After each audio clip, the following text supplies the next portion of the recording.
morning, Awaken Takers. It is a beautiful day today. I got a real special show today. It is Tuesday, August 26th. We are at the end of draft season. Preseason is done. Those late drafters, you're getting your stuff in. That's me. I got 2 more drafts to go still. But we are through the woods. We've got less and less news, less and less injury risk. So it's go time for week 1. I'm excited. You're excited. We're all excited. Like I said, I got a special guest today. It's going to be a real fun one. We have the return of the one, the only Jason Alltrell, the creator of Wake and Take, the man who started it all and put me here. I'm not even going to waste any time. Let's just bring him right out, get him going. Good morning. Welcome back. It felt so weird watching the intro from like behind the scenes, and it took everything in me not to like just scream good morning when you came on the camera. It's different, but thanks for having me. This is exciting to be back. Anytime. You know you're welcome on this show anytime. And honestly, I half expected you to like bust through the door like the Kool-Aid man hitting the good morning. So I literally just had to just click to the chat instead of the media assets. I'm so used to the overlays and everything, but now I can just look at everyone like, what's up, Jamie? Morning, Jamie. Morning. How we doing? Like I said, man, we're through the woods. Preseason's done. We got a week left of practices, so hopefully, knock on wood, we don't run into any serious injuries. I feel like we kind of dodged some bullets this year. You ready? You excited? Oh, dude, I'm pretty pumped. You know, as a lot of you could probably notice, my last name looks a little different. I've been totally MIA from like the middle of July to the middle of August. Me and the missus got married and we went on a month-long honeymoon. So it's been interesting coming back and seeing what I missed, and also just coming back like honestly right at the perfect time. It was like week 2 of preseason. It's been really, really special. But to answer anyone's questions about the last name, we combined our last names because we thought hyphenating would just be too much to write. I like it. It's unique. It's fun. And it's been a legal headache. I can only imagine. When me and my wife got married, she was like, I don't want to go through that. I'm like, that's fine. We already got Jamie coming at you about Kyle Pitts. How are we feeling about Kyle Pitts this season? That's a great question. I mean, I think he's a value. In fact, I still think his ADP is pretty cheap for the upside that you can get. But I mean, I still think the thought of him being a tight end one it's gone. Like, I don't think that's ever really going to happen anymore, unfortunately. But I still think he could eke into top 8 pretty easily, and maybe one year we'll get a top 5 season. But I would still be buying him in Dynasty if the price is right, and I'm definitely taking swings on him in redraft. Oh yeah, I agree with you there. I mean, before when the ADP was like in the single-digit rounds, it's not palatable, but I mean, now you're getting them for next to nothing. So we'll take that all day. Yeah. Well, I started taking a look at all the news, and I was like, wow, it's been kind of a slow news weekend. And then all of a sudden, everything exploded yesterday, and we got a ton of news to talk about. So I guess number one, we can go back. I didn't get a chance to talk about it last week because it happened after the fact. But Brian Robinson officially traded, sent to the San Francisco 49ers. It seems I did not think that the smoke was going to lead to fire there in Washington early on, but then all of a sudden it just kept building, and they got a deal done. They got something back for him. So Brian Robinson over to the 49ers, and Grendel looked like he got re-injured in that last preseason game. His shoulder that was already bugging him, it looks like it kind of sealed the deal there. So Shanahan saying Robinson is the running back 2. What does this do for you in terms of Brian Robinson's value? Do you kind of just slot him in where Garendo was, or is he a bump up above that? I would put him above Garendo just because of the production we've seen from Brian Robinson. And I also think there's a pretty decent chance that he's more than just like he's a handcuff plus in this offense. I think he'll probably vulture some touchdowns from Christian McCaffrey, and he'll get some carries in the game. And when we saw last year when Christian McCaffrey returned, that Jordan Mason was still getting some usage, and then Isaac Guerrero was still getting some usage. It'll be 85-90% Christian McCaffrey, but it's a high value offense. Brian Robinson's a pretty talented between the tackles runner. I could see him having some usage in deeper leagues, as well as being a little bit more than just a handcuff across the board. But it is disappointing because I like Isaac Guerrero a lot. He has that home run speed, and it would have been really beautiful to see, like, if he ever did kind of get an opportunity to take away that backfield. And honestly, just disappointing for Brian Robinson. That's a guy I've drafted a lot just because, you want a starting running back, and for some reason his value never really matched the volume that he got. And so he's always an easy draft pick. And now now I kind of I'm kind of holding a lot of Brian Robinson bags. I won't lie. And I'm a little disappointed about that. I'm in a similar boat. I did all my early best ball leagues. I was scooping him up because he was still like, this was before any of the Bill Krosky merit hype was building. So I was like, oh, I got the starting running back for one of the top offenses in the league. And now, now I'm looking at a handcuff to Christian McCaffrey, who he's on his healthy year if we go by his injured healthy season. So yeah, no, I've been this year in particular, I'm feeling pretty good about Christian McCaffrey. I'm trying to get him a lot. I think that this, for the 49ers offense in general, I really view this as a bounce back season. I think they'll run away with the West. And I think that Christian McCaffrey is going to be a really, really big part of that, at least hopefully.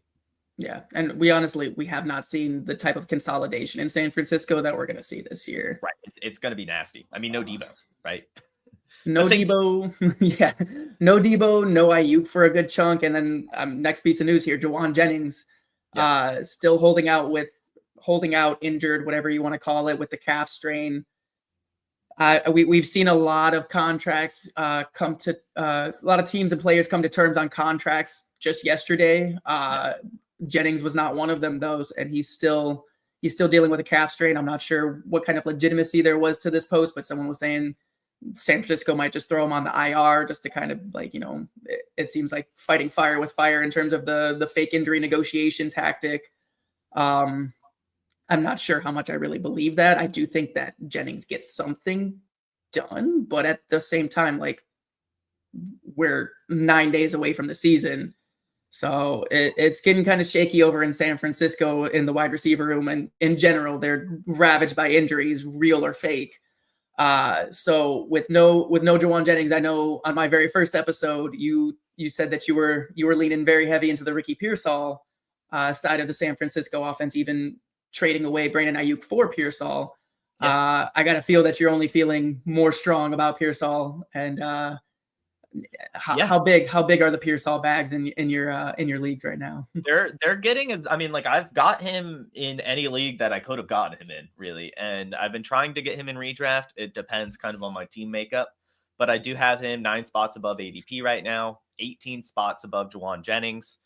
As you mentioned, I got him for Brandon Ayuk. I think I traded JSN for Ricky Pearsall and something else. It was like a fun trade. I think Nico Collins and Ricky Pearsall for JSN, I think is the trade I got done somehow. Oh, wow. I do think that Ricky Pearsall's in for a pretty big year. We saw how he closed out the season last year to averaging 20 points on the last 2 weeks of the season. No Debo Samuel. Brandon Ayuk is going to be out for probably the first half of the season. Jauan Jennings is doing this weird thing. So it's Christian McCaffrey, George Kittle, obviously, who's probably a really good pick right now, and then Ricky Pearsall. And so that's really, really exciting. So I think that anyone that kind of acquired him earlier in the season, very, very excited. But I still think there's a little bit of room to get him. I don't think the steam is totally caught up yet, but it's getting there for sure. I'm seeing a lot more people hyping up that Ricky Pearsall on Twitter. And generally when you start to see that, that's kind of when, you've jumped the shark. But yeah, Ricky Pearsall is awesome. And I do want to say about Jauan Jennings, unfortunately, what's probably not working in his favor is just the fact that he is a very unathletic 7th round pick that historically has been a role player for this offense. And yeah, he stepped up in a big way last year, but it's pretty easy to step up in a big way when you're like the fifth option on a Shanahan offense. Like, this is when you put yourself in the shoes of the 49ers front office, you say, well, is Jauan Jennings a really good wide receiver, or are we just really good play callers? Are we really good play designers? Was the field open because, all of our other amazing weapons were running wild, and I understand Jauan Jennings' biggest game, like, he was the only guy out there, but again, that's because he was the only guy out there and then never replicated that 40+ point performance. So I think it's just unfortunately going to be one of those things where it's not going to budge. I think the 49ers know how much of an impact their own play calling and design had on Jauan Jennings' success, on top of just banking on Christian McCaffrey, George Kittle, and their rookie wide receiver they just spent a first-round pick on, right? Jacob Cowing maybe even could step up a tiny bit. But I do think they'll make some sort of deal. This kind of happens with the Niners every year. They have some sort of negotiation, and then at the very last second, something happens. It's never a blockbuster, but Jauan Jennings maybe gets like 8 to 10 million guaranteed this year. Make him happy and then move on. Something like that is probably what I'm expecting. Yeah. I mean, very much to your point, they did the same thing with Ayuk. That one was a bit more of a blockbuster, but it put him in Shanahan's doghouse, which unfortunately for us fantasy gamers, that's not a good place to be, because he's kind of a vindictive asshole sometimes. So he may go ahead and, hold us against Jennings, and that right there just it keeps us at that consolidation of CMC and Kittle and Pearsall. We know that Purdy can support three weapons in this offense. It's been done. I don't know how many times in San Francisco Purdy himself has done it. So I definitely excited for Pearsall. I'm hoping Jennings does get paid, just because I'm always going to side with the players on this, because yes, go get your money. Dollars, right? Like billions and billions of dollars. You can billions and billions of dollars for dudes sitting up in a box compared to the guys that are like ramming their head into a brick wall repeatedly. Literally getting for views. So yeah. So I'm team Jennings in terms of like money talk, but also at the same time, fantasy football podcast. Ricky Pearsall's the clear beneficiary here. Yeah. But yeah, I 100% agree. I want any piece of the San Francisco offense. There's a couple offenses where it's kind of muddled like this, or very consolidated, and I want to scoop all that up. So yeah, definitely. Speaking of wide receivers holding out for more money, we finally, Scary Terry. We got the Scary Terry signing. He reached his agreement yesterday. 3 years, $96 million. I thought I saw it was like in the 30 million guaranteed range. Yeah. So finally that one's ended. That one kind of seemed every time we heard any news, it was like they're far apart. Like, he wants DK Metcalf money. Washington's not going to budge. And it just seemed like they were button heads for way too long. And I wasn't sure. This one kind of had me like, wait, like maybe something not so great happens here, but we got Terry back. Yeah. Were you ever kind of dropping him down your rankings, or were you always just believing this was going to be the end outcome? He was going to be a commander and right where he should be. I mean, I think this is one of the benefits of going on a honeymoon for a month in the biggest news part of the season. You kind of miss all the noise. And when I came back and saw that Terry McLaurin was losing ADP and he was in this contract dispute, I was just like, basically what I like to do, as I did with the 49ers, is put myself in the front office, put myself in the player's shoes. And when I put myself in Terry McLaurin's shoes for this situation, I have been on a horrible football team my entire career. And I just made it to the NFC Championship on Jaden Daniels' rookie season. There's no way that guy ever wanted out of this team. There was just absolutely no way. He didn't want to play for anyone else. He does like being there. It was just negotiation at the end of the day. And so I kind of even wrote, we had the show sheet come out over the weekend before the news even broke. And I literally wrote, I think he reports as late as possible and just plays. I feel like this happens every year, but McLaurin hasn't even been close to a competitive team and just was in the NFC Championship. So I had him prior to the signing 7 spots above ADP and at wide receiver 19. That's probably where he's about now. And I think that that's still a value based on what we saw from him last year. I don't really think Deebo Samuel's going to do too much to what he had last year. I think Deebo Samuel is just one of those things where it's a tide that rises all boats.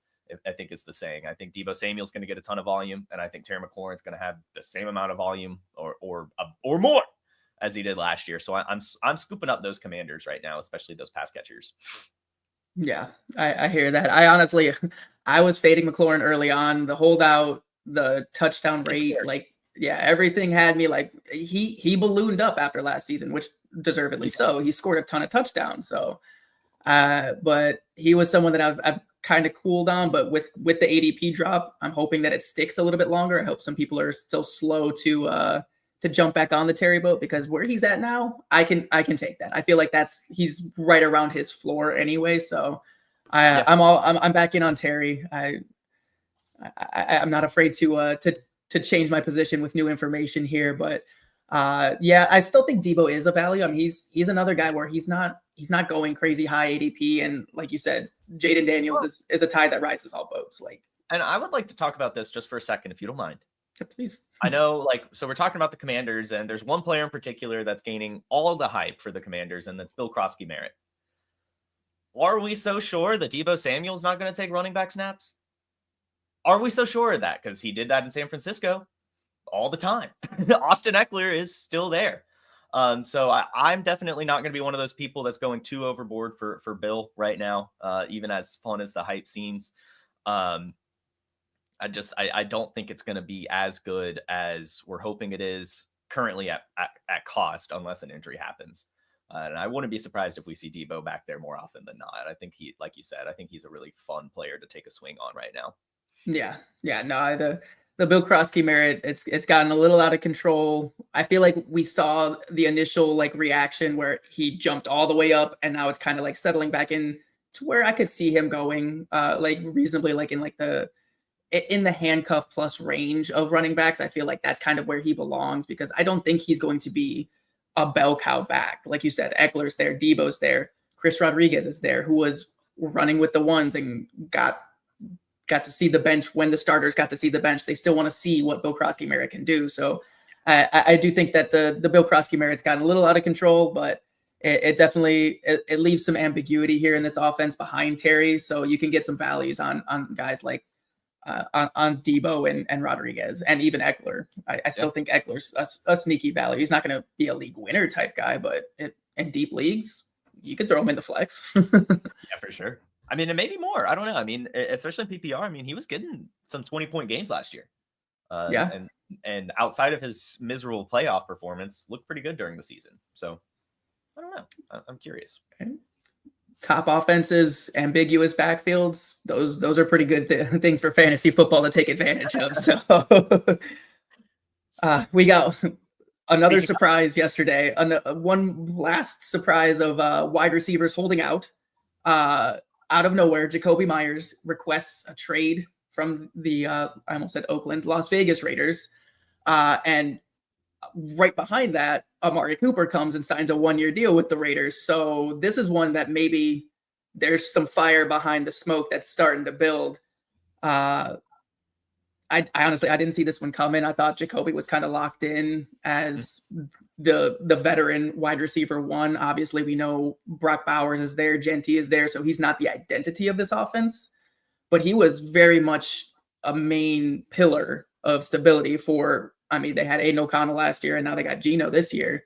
Yeah. He seemed to be like the reliable guy to always that they could always lean on, but it seems like he wants his money, and he's requested a trade. He's following the playbook of every player this offseason of you don't want to talk to me negotiation wise. I want to trade, and then they get together and talk. But with them bringing Amari Cooper in, is this maybe a legitimate trade request? We've seen the Raiders come out and say, no, we want him, but Cooper kind of changes things. I mean, so this seems to me a mixture of a bunch of different things. First, it's going to be the regime change, right? Like Jakobi Meyers is not part of the Pete Carroll regime. In fact, he probably doesn't mix into the Raiders' future. And the writing may have just been on the wall. I mean, they bring in these rookie wide receivers. Deontay Thornton, even being drafted later, still makes a huge impact during camp and gets a ton of hype in the preseason as well. And then, of course, Brock Bowers last year and Ashton Genty. He probably was just seeing, like, I'm really not going to be a part of this offense. And the Raiders, in these negotiations probably felt the same. And that's why they weren't ever really able to meet anything, is just they didn't want to pay him the amount that he's probably worth. Wide receivers are worth a ton of money in this league, especially these consistent ones. So I actually wasn't too surprised when I saw the news. Not that it was anything I expected, but it kind of just made sense to me when I saw it. Like he's not getting what he's worth on this offense. And so to request a trade, I think it makes a lot of sense. He could make an impact anywhere. I mean, we saw him instantly make an impact in Vegas after instantly making an impact in New England. So I do like this type of wide receiver. I don't think he'll gain a ton or garner a ton of value on the market. You know, he's probably a 4th round pick type thing, but there's a lot of teams out there. I see the Patriots in the chat. That could be pretty fun. And a few other teams I'm sure that he could land on that he would actually end up being a pretty good part of that offense. And lots of teams out there looking for wide receivers. So if he kind of like hits the block in some leagues, I honestly don't mind taking some swings on a little Jakobi Meyers action. And I do want to start getting some Jack Besh if I can, because that was a guy I was heavily targeting out of rookie drafts. He was awesome at the Senior Bowl. And I think if he gets an opportunity in Vegas, could be a really good red zone threat because of his size and hands. So right now he's lost a lot of steam since the rookie draft. He didn't really have any camp hype, done nothing in the preseason. So I think that he's a player right now you could get for pretty cheap that at one day I think will be worth kind of holding on to. Yeah. I think Besh has the most to gain if Myers does leave. He kind of just 1-for-1 replacement where, I mean, Thornton was, like you said, he was already running with the ones. He made a lot of noise and he made his own role, but they both have wide receiver next to their name, but they're 2 totally different positions. Yeah. So I think a lot of people really threw Besh under the bus, not comprehending that it's 2 totally different sides of the field. Like Thornton's on the outside running field stretcher routes, and Besh is more of that possession guy, which is, like you said, Jakobi Meyers is that guy. He is like the prototypical possession guy, just sure-handed. Like, this is going to be a hot take. Wow. He's like if DJ Moore, I don't know, like kind of was humble. I don't know. like just like he went out and played ball. That's who Jakobi Meyers is. If DJ Moore just went out, played ball consistently, didn't care about the money, that's who Jakobi Meyers is. I think he's awesome. And can we, for a second, talk about what the hell is going on with Geno Smith's fantasy value? Dude, I don't understand. He's got arguably a much better set of weapons on a team that is looking to pass the ball. I mean, obviously, like Genty is like going to get his, but at the same time, like this isn't Seattle where they're just going to be running the ball up the gut every time. Like this is a team that has the ability to push the ball downfield. Geno's a good downfield passer. And his best season was with Pete Carroll. So I think like if you're in a super flex league and you're looking for like a QB3, hell, even a cheap QB2, I don't see any reason not to try to get Geno right now. Cause I mean, this is one of those things where you see what the Raiders are doing.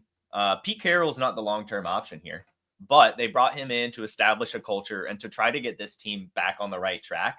And I do think that Geno Smith and Pete Carroll are the type of leaders to do that. They're bridging this franchise. And this year could be pretty big. I mean, like they're in the AFC West. They have 6 games that are going to be shootouts. Like it's so I want Geno Smith as my QB2, QB3 in Superflex a lot. I think he'll probably be a top 16 quarterback, you know, up top half. I believe that. Yeah. No, in Superflex for sure. Yeah. He is that safe option where you take your stud quarterback early and then you just push QB2 all the way to your Staffords, your Genos, your guys that are gonna like they're gonna sling the ball around. They're not gonna be crazy with it. Obviously, you're not getting the rushing upside, but you don't need that in Superflex. No, you don't. So I agree with that there. Any hype for Amari Cooper, or is he kind of just? No, I think it's hard. Just Brock Bowers commands so much volume, and then they're going to run the ball a ton with Ashton Genty. So Amari Cooper is maybe someone that you could take in DFS sometimes. But I think if I had him, I would trade him for like a 3rd round rookie pick if you could get it. Yeah. Yeah, take the signing as an out in any way you can. Just salvage something. See if you could get Besh maybe. Oh, that'd be smash. Right. Besh was going in like second rounds of rookie drafts. If you could get a guy that was drafted that high just because he lost some steam, whew, I'll take that. people are crazy. I mean, we're gonna talk about a rookie in a few minutes that I'm still boggled by. So last little bit of news that we got before we dive into our sleepers. Joe Mixon. Mm-hmm. The deafening silence around his injury was broken, and it feels like we've just been hearing, oh, like we have no idea, and now we really have no idea how long. But he was placed on the official PUP. He is out for at least the first 4 weeks, and there's rumblings that this could be extended past that, if not all season. I was very much hands off of Mixon once they started kind of not talking about it and everything just got really weirdly quiet. I was kind of hands off of Mixon at that point. I know you said that you've been kind of unplugged and in the dark on this on the news cycle, so I want to kind of get your take on what you think of Mixon right now, and which Houston running back you're kind of looking for to step up in his absence. Yeah, so I'm not gonna lie, I thought that this had already happened.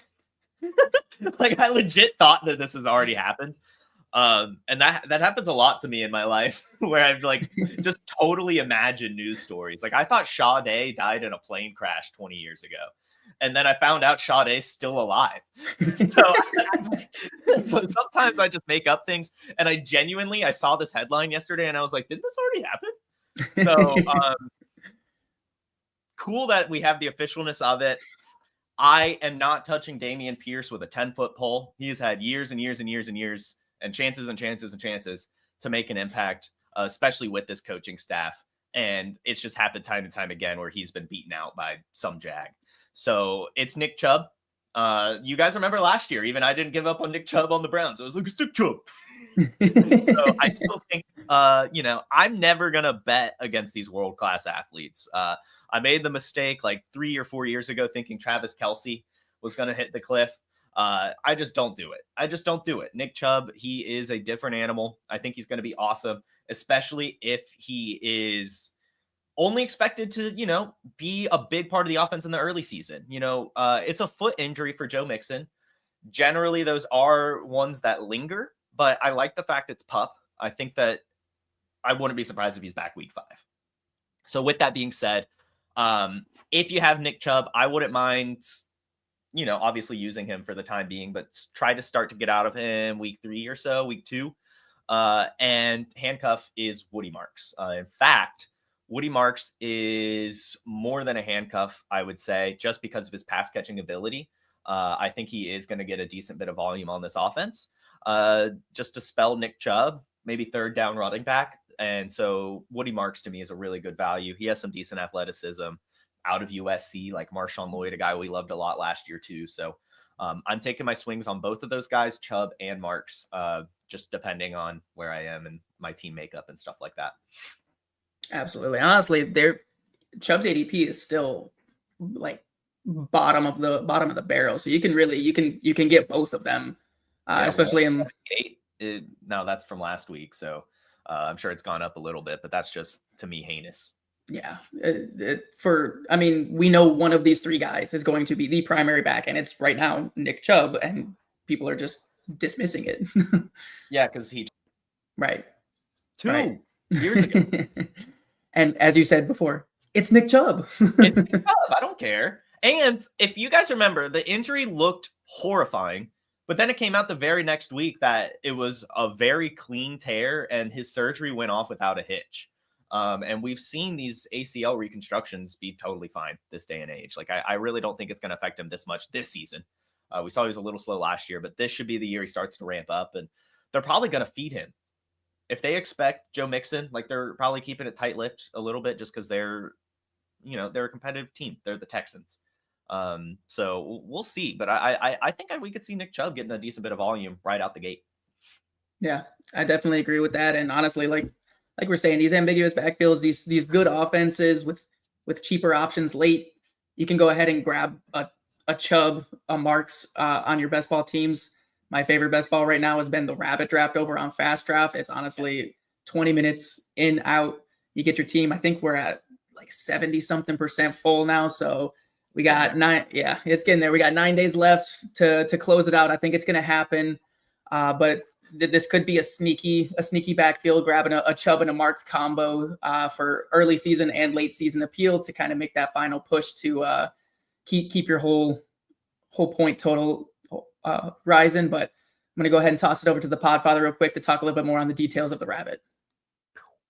You asked, we delivered a full best ball tournament on Fast Draft, but we do it the Fast Draft way, and it's called the rabbit, because of course it is. 20-second time clock, 15 rounds. These drafts, they take 20 minutes. That's it. So you get a lot of new people coming in and playing, get a lot of best ball bros playing, exploitable ADPs, no rake. It is the best EV in all of fantasy. You should just go to fastdraft.app, use code FAST. You get a $50 deposit match. These things are a blast, and it's the best use of your funds in all of fantasy.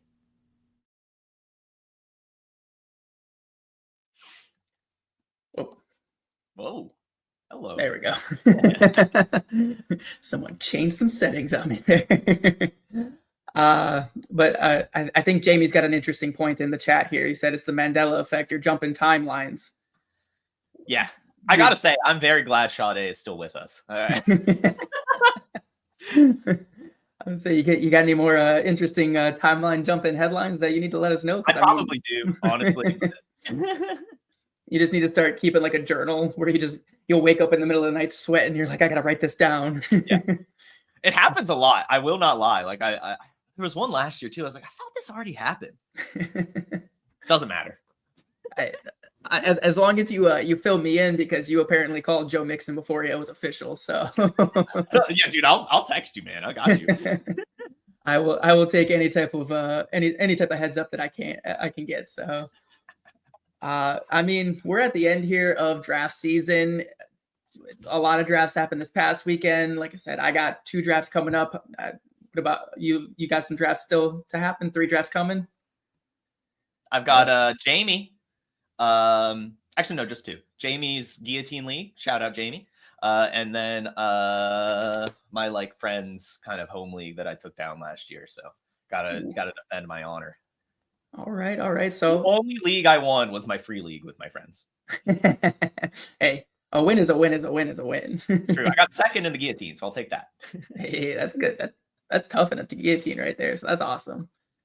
But we got some last minute sleepers here for everyone that does still have, especially I know home league drafts, holiday weekend coming up. Yep. It's time. These are some guys that maybe your league mates aren't as sharp on, aren't keeping tabs on. So let's go ahead and jump right in and find some sleepers to talk about. Jason. Yeah. Welcome back. Please let us know who your first sleeper is going to be. Yeah. So I'll go ahead and let you guys know I'm tiering these. So I've got like kind of like a higher ADP sleeper, medium ADP sleeper, and a deep sleeper. So we'll start with the easy one. John Thomas has already put it down here in the chat, apparently on his team. First round draft pick, rookie wide receiver for the Green Bay Packers, Matthew Golden. I'm honestly shocked that we are not more excited about this prospect. Normally, we love guys who run a 4.29 and get drafted in the first round attached to a quarterback like Jordan Love in an ambiguous receiving room. I am honestly shocked that it has not been more. I was getting, even in the rookie draft season, he was a fringe second round rookie pick. And I had him. He's my rookie wide receiver 1.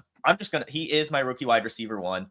So I've just been really blown away at how cheap he is. Right now, I have him ranked at 52 overall, which is approximately 35 spots ahead of ADP. I am swinging big on Matthew Golden this year in Dynasty, in redraft. You know, it's going to be him at the wide receiver 1. I think Jordan Love bounces back in a big way. And I think Dubs is probably just an annoying, consistent wide receiver 2. We saw Jaden Reed fall off a cliff last year and not get any usage towards the end of the year. And as much as I love Christian Watson, it's just time to move on. It's Matthew Golden season in Green Bay, and you are going to be very upset with yourself that you didn't take him at the current value right now. Yeah. His value has never made sense. I understand. Like a lot of people didn't like his prospect profile. They're like, oh, he's smaller, but like at the end of the day, like you said, a first round receiver from the Green Bay Packers. They don't draft receivers in the first round. Ever. So they begged the entire time that Aaron Rodgers was there to just draft a wide receiver for him in the first round. Yeah. And they never did it. And now Matthew Golden goes in the first round. So I have to agree with you on this one. And he's still going in like the Jayden Reed range. And we know that Jayden Reed makes no sense. It makes zero sense, especially with his name. I talk about that sometimes. Matthew Golden, that's an NFL star name. Like, come on, guys. Don't overthink this. Draft Matthew Golden. That sells jerseys right there. Exactly. Yeah, I just think that his upside is just too great to ignore in that range. Like Jayden Reed has upside, but we know that Jayden Reed doesn't play consistently in 2 wide receiver sets. He plays like a 60 to 70% snap share, and he's more of a gadgety guy. Matthew Golden is already projected as a rookie to be in 2 wide receiver sets. So I'm also don't get it. I really don't. This is one that I really wanted to come out strong for. I like it. I love this take. I think Golden is. I started off early in the offseason on the flip side, where especially in best ball, I was like, I want Jayden Reed. I've seen 30-point games out of Jayden Reed. I want that. And then as I've kind of heard the drumbeat build for Golden, that this offense is wide open. Like Love has shown that he's a good quarterback. We've seen that they can also go run heavy, but I don't think they want to be run heavy. I think they were protecting Love, who was playing injured a lot last year. I mean, he got hurt week 1 in that Eagles game immediately, and he was just never same rest of the year. So yeah, good call. Yeah, no, it's definitely I've full blown shifted from going heavy Reed to going heavy Golden, and I think that's the right bet to make. I think it's a safer bet. You get I feel like you get the safety of like a Romeo Doubs, but you get the ceiling of the Jayden Reed, and you get it in one player with Matthew Golden. You get like a JMO ceiling here, really, like on a week-to-week basis. I mean, like this is a very athletic wide receiver with Jordan Love. Like, yeah. If they use him kind of in that JMO like role where they're just running him across the field, who's going to keep up with them? No one. So get him. I agree with you there. I love that. I'm going to go ahead and come with my. It's not really. I don't know if these guys are even sleepers, but I'm back. I'm going to talk once again about Braylon Allen and Keon Coleman. I'm kind of combining here because I feel like I've talked about these guys every single show. I love both these guys so much. But Keon Coleman, even last on Thursday with Johnny Tuma, he was my flag plant. He's my sleeper. He is someone that I went back and I looked at all my underdog drafts, my fast drafts. I have so much Keon Coleman, and it's just the value is there, and he's not rising in ADP. He's another guy that I just don't understand his value. Where we're expecting the year 2 leap. He played injured last season. He's tied to Josh Allen. And his number 1 target competition is Khalil Shakir, who is dealing with a high ankle sprain, injured. Yes, Josh Palmer's there. Yes, Dalton Kincaid is there. Yes, there is still target competition. But this is a guy that was picked 33 in the NFL draft. That's practically a first rounder. Or no, I think it was 32. Did they swap with the Panthers? Hold on, I'll get the answer with you. It doesn't matter. He's 32. He's 32 or 33. He's right there. He's practically a first rounder in my mind, and he's someone that has been getting positive drumbeat. They're on Hard Knocks. Usually, we see the Hard Knocks bump on these guys, and there's just no movement on Keon Coleman. So he's someone that I've consistently just pushed the button on. I'm a little upset that in the Wake and Take best ball drafts that I did not get him. I feel like that was I was targeted a little bit there, so I'm keeping my eyes on you guys. I know the feeling. I feel like I put out these lists and people are holding them against me right now, but it's tough being a content creator in listener leagues. I'll take it. It comes with the territory. So. And then on the flip side, another guy that I've been talking about, Braylon Allen, another guy that's just been consistently getting a positive drumbeat. Breece Hall's on the outs in New York. New coaching staff from the Detroit Lions, near and dear to my heart. They bring over a lot of guys from the Lions staff.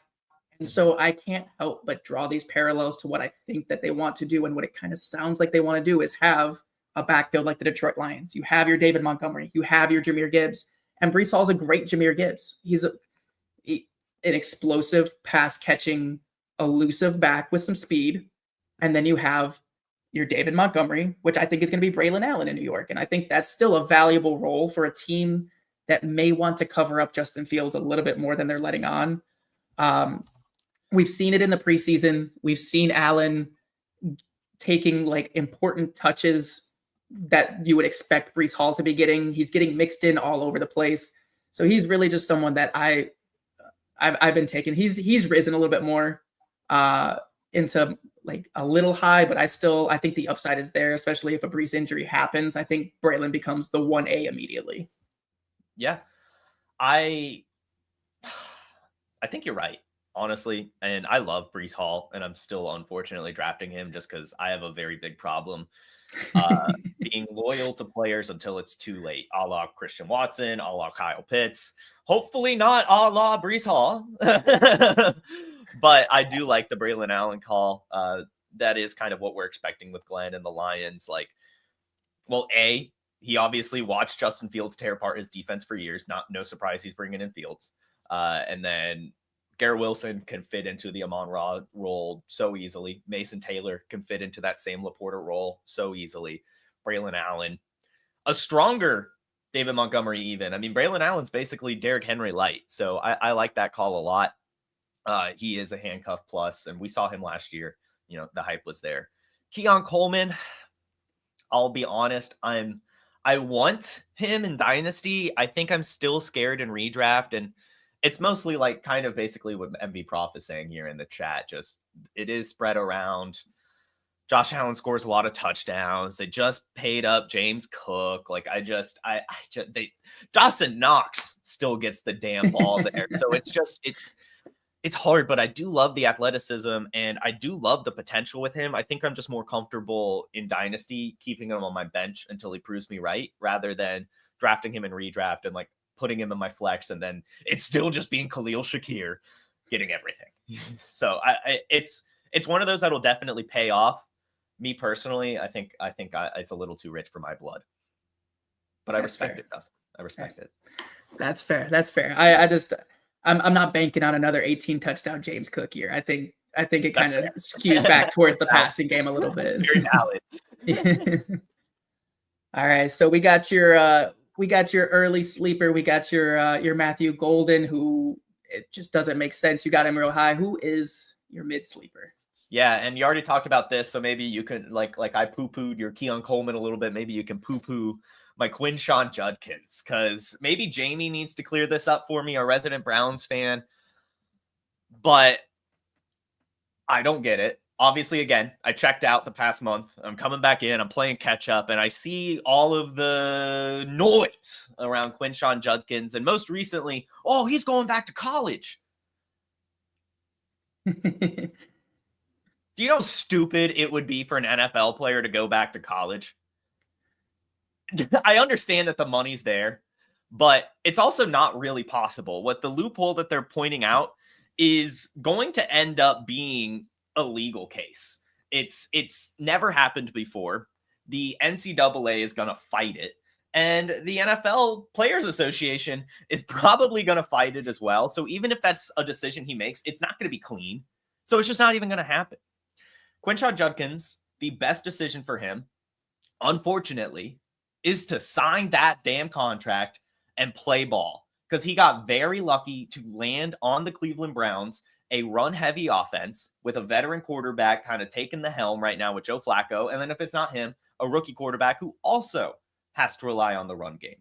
And heading into the rookie drafts, Quinshon Judkins was a middle first-round draft pick in our rookie drafts.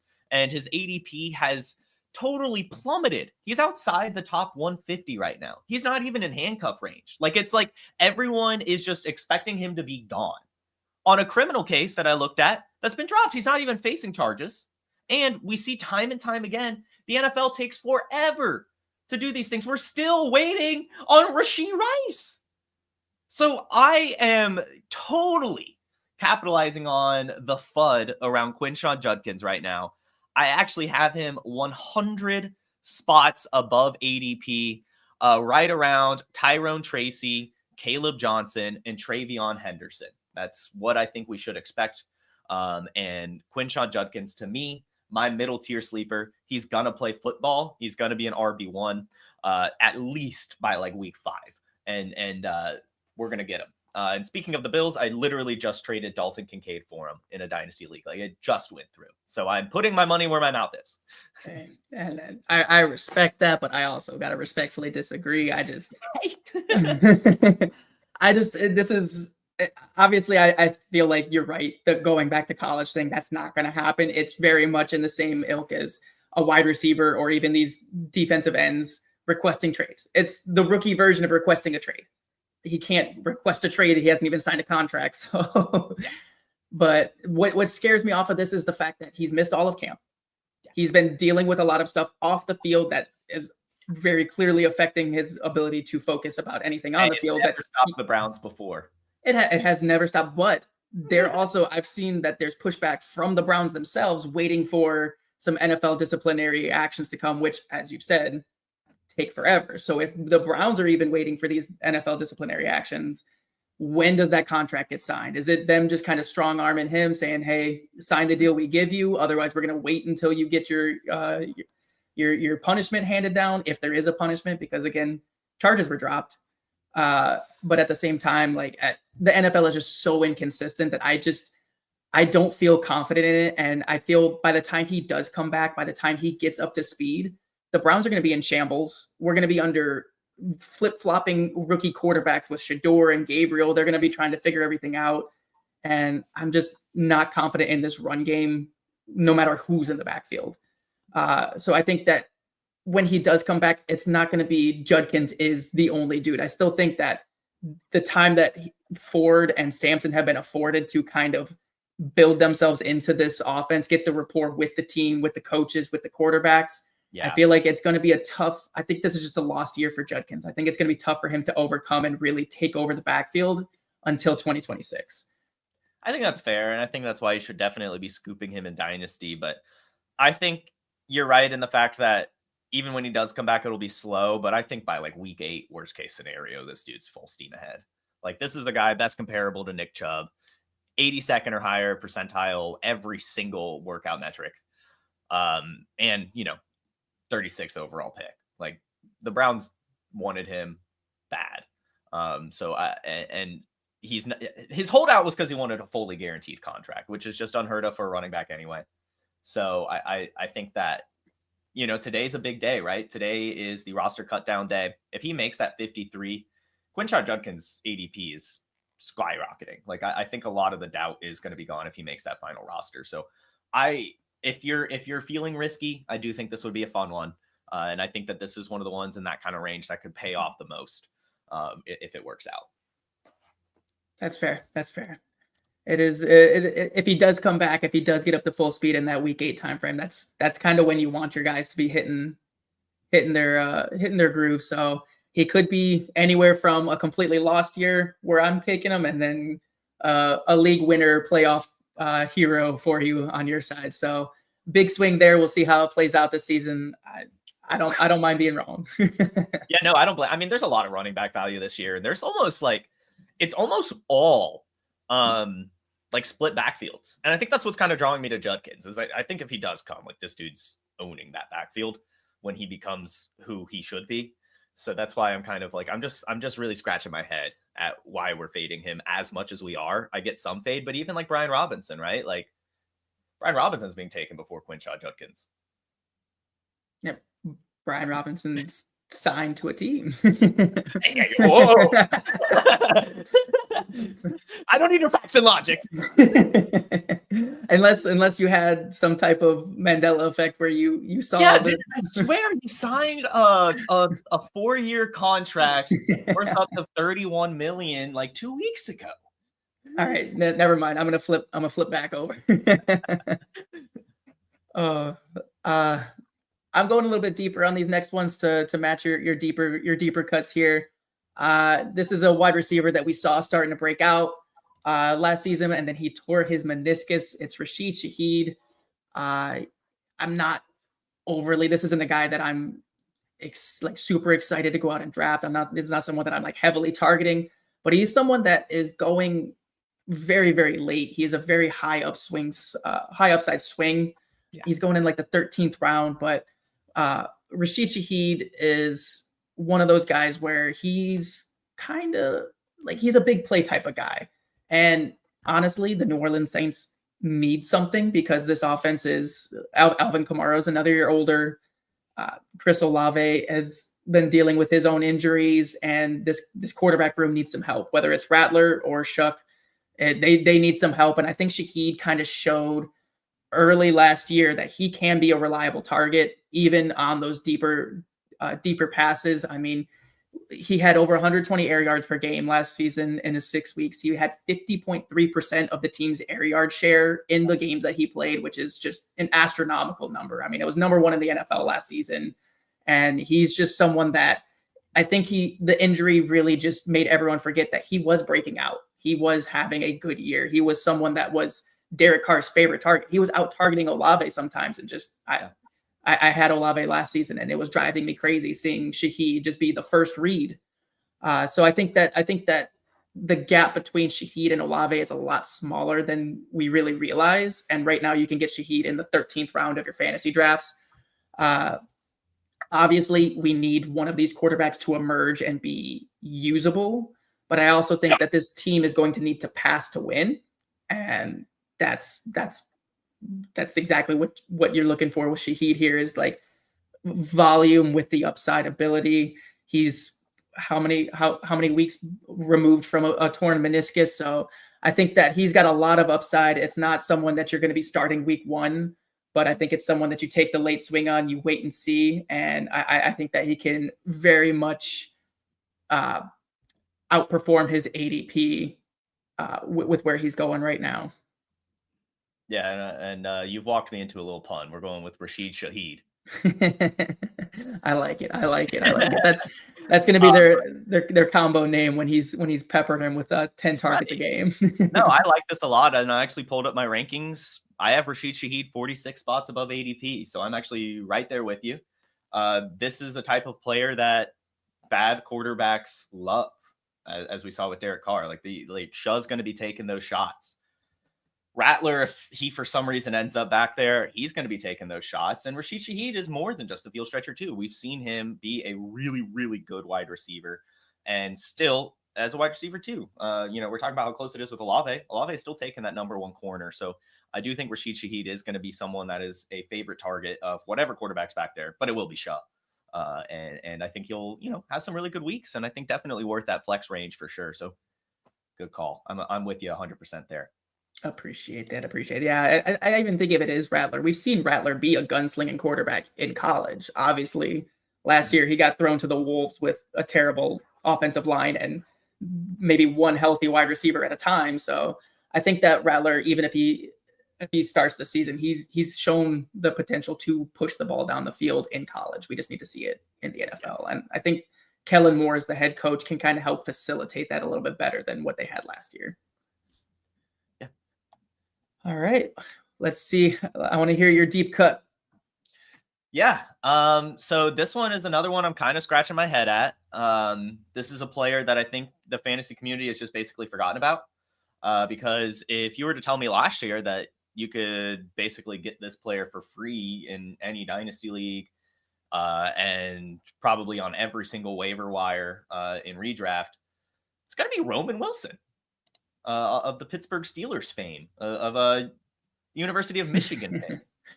If we just kind of rewind to last year, this was a guy that we were arguing is, who's better between Roman Wilson and Ladd McConkey. This was a guy who was the standout wide receiver at the Senior Bowl. This is a guy who crushed it at the Combine. This is a guy that had over 50% of the receiving touchdowns his final year at Michigan. This is a national champion. This is a third-round draft pick. This is a wide receiver, too, on an NFL team headed by an NFL Aaron Rodgers, who obviously has lost a step, but he loves these type of wide receivers. I mean, Allen Lazard was beating Garrett Wilson last year. So I think that Roman Wilson is going to be a very, very, very sneaky value this year. And I'm just so surprised that he's as widely available as he is, because he's a total baller. I mean, this is a guy we talked about last year. Like, everyone was like, he rode a plane to high school every single day. Like, this guy is committed. I had to speak to him at the Senior Bowl. This is a real bona fide athlete. Look at that face. Look at that headshot. Like, look at his team photo. So I'm looking at Roman Wilson. I think this is a guy that at the very least has like 500 yards, 7 touchdowns, 50-something receptions written all over him at the floor. I think he's going to outperform both Jonnu Smith and Pat Freiermuth. I think he's going to outperform Van Jefferson. And I think the fact that his ADP right now outside the top 300 is insane, because I have him right inside my top 150 at player 139 right now. I'm trying to get a lot of Roman Wilson wherever I can. That is that's spicy right there. Holy. This is another one where I slightly disagree. And it's fair. No, even Steelers fans are like, what are you talking about? So I love Roman Wilson. I'm right there with you, Michigan fan. So I have had such high hopes and aspirations for this guy. I like you said, look at that picture. The dude's business. He means business. He's done nothing but perform when given the opportunity, but it just seems like he's not getting that opportunity. And in an Aaron Rodgers-led offense, I don't expect him to find a guy that he likes. Rodgers picks his dudes and he just locks onto them. And everything we've heard, everything we've seen, it's kind of been DK, the tight ends, that kind of. Yeah, like, but I mean, think about it this way. Roman Wilson was in a darkness retreat of his own last year. That's very fair. I'm feeling very silly today. Roman Wilson went on his own darkness retreat. He has some common ground with Aaron Rodgers here. They can share about the darkness. I agree with you in Dynasty. I'm more willing to go get him for. I mean, you can get him for nothing right now. Like no one's holding on to their, maybe you, but no one's holding on to their Roman Wilson.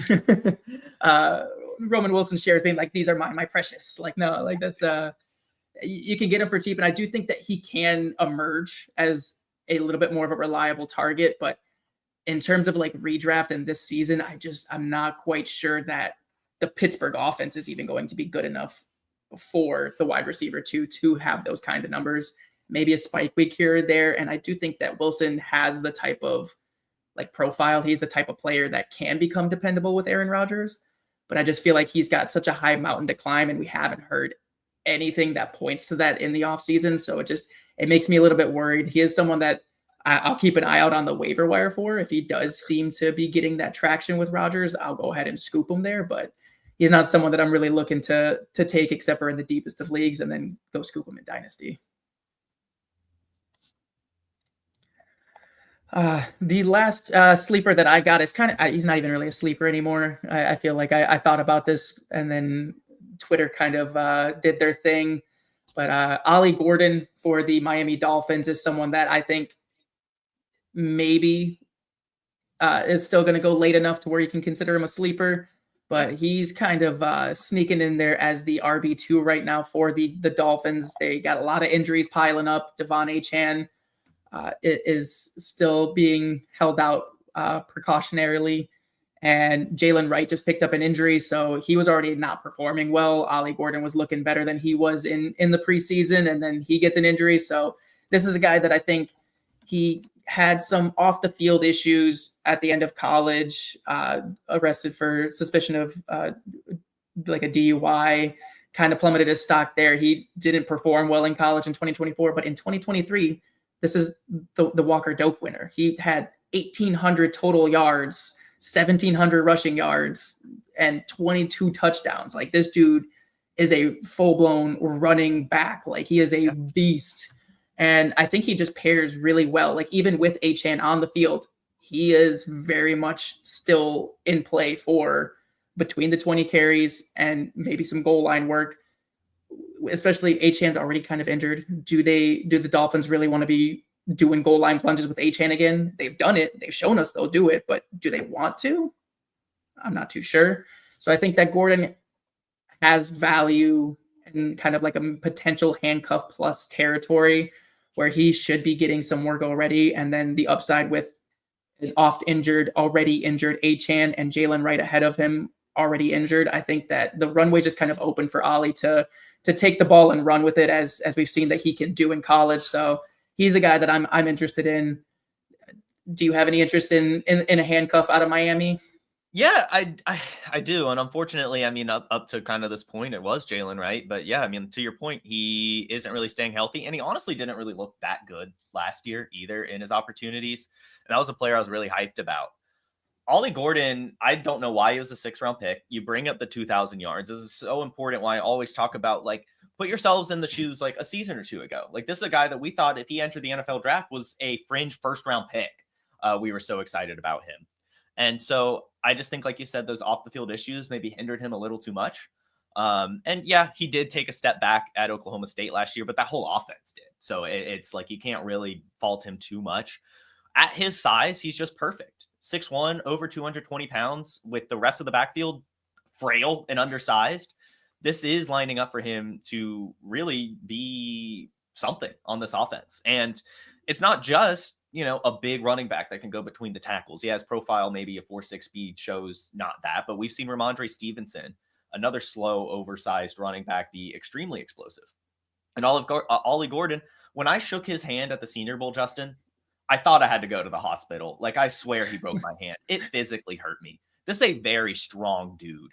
And he had great footwork the whole time. And he had soft hands too. Like, he can catch the ball out of the backfield. So I do think that Ollie Gordon is a very sneaky pick. This reminds me of Chuba Hubbard in years past, right? Another Oklahoma State running back that had 2,000 all-purpose yards that everyone just forgot about.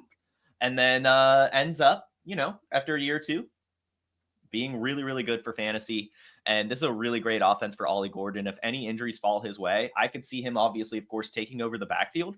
But even if Devon Achane comes back, this could be a really good, just 1-3 punch. I don't think he would take like a David Montgomery type role, but I could see him like a Tyler Algier type role on this offense, which is his best comparable player on playerprofiler.com. And there you go. Yeah, I definitely think he's more in that territory of like pure handcuff. I do think that he, in best ball especially, like if they do start getting him goal line work, he could be provide some like 2 touchdown spike weeks in best ball. But yeah, in terms of like redraft, I think he's definitely more of those one of those stashes where you're just kind of waiting to see what Achane's calf looks like. But no, having all this Senior Bowl like stories kind of helps paint a little bit more of the picture that you don't always get when you're just reading things on the internet. So now boots on the ground is so much fun. You learn a lot. That's awesome. One day. Hey, you're close. Actually, you're very close. Yeah. It's not too far from me. We'll get you there. Well, that's all that I got for sleepers. You got any last second? Yeah. Hot take. Nico Collins finishes this year as the wide receiver 1. I love that. Nico Collins is definitely one of those guys where I'm loving on him. I think that Houston's passing, so why not? They're passing like crazy. Stephon Diggs is gone. Tank Dell's out for the year. Jaden Higgins and Jalen Noel, they're good. They're not Nico Collins good. Nope. And no Mixon to take away a bulk of the offense through the running game. So I'm with you there. I like that. That is a bold hot take. Jason, thank you so much for coming on. Thank you for coming back. Like I said, anytime you are welcome on the show, please join us as often as you can. It's been this is one of my favorite shows out there. So I appreciate you taking the time this morning. Let us know again where we can find all of your new rankings that you just put out. Let us know where we can find those. Yeah, so you can find my rankings, top 200, half PPR, single quarterback rankings, with my top 36 QB rankings for you Superflex folk, if you kind of just want to plug those in, on Twitter for free, at JFootballTrell. Yeah, I don't care about paywalls. I think it's stupid. Everything these days is a subscription service, and I'm just tired of it. So I'm leading the wave. So go check that out. It's vibes based, but it has a lot of the sleepers like Roman Wilson. I've got a lot of just big swings on ADP that you don't necessarily have to take yourself, but just kind of shows how bullish I am on certain players or bearish even on others. So Thanks you for having me, though, Justin, and thank you for taking care of this show. It's been awesome to be able to tune in and see that. I mean, you haven't really skipped a beat. A lot of the vibes are still here. A lot of the same chat is still here, and you've been killing it, brother. So can't thank you enough for kind of keeping the spirit of Wake and Take alive. And I can't wait to see what you do the rest of the season, man. I appreciate you so much, Jason. Yeah, honestly, this is my kind of show. I feel like this was just like a perfect fit for me. So I appreciate you, you passing the torch. And like I said, anytime during the season, anytime, just my door is wide open for you at all times. So I appreciate you. Please, everyone, be sure, like the video, subscribe on YouTube over at the Profiler Now page. You can also follow me at JOwens_FF over on Twitter. Jason's actually inspired me to go ahead and put my rankings out there in the next couple days. So last second, more to hold myself accountable than anything. Yeah, but that's a thing. You know, that's what it's more about. Exactly. My takes are out there. I'm putting my money where my mouth is, just like you've been doing. So be sure to like, subscribe, follow, whatever you got to do. So that way you guys can all keep up with everything. The season's almost here, 9 days away. Fantasy drafts are almost over, and we're going to be hitting those week 1 streets real hard. Jason, thank you again. Everyone else, I will catch you on Thursday.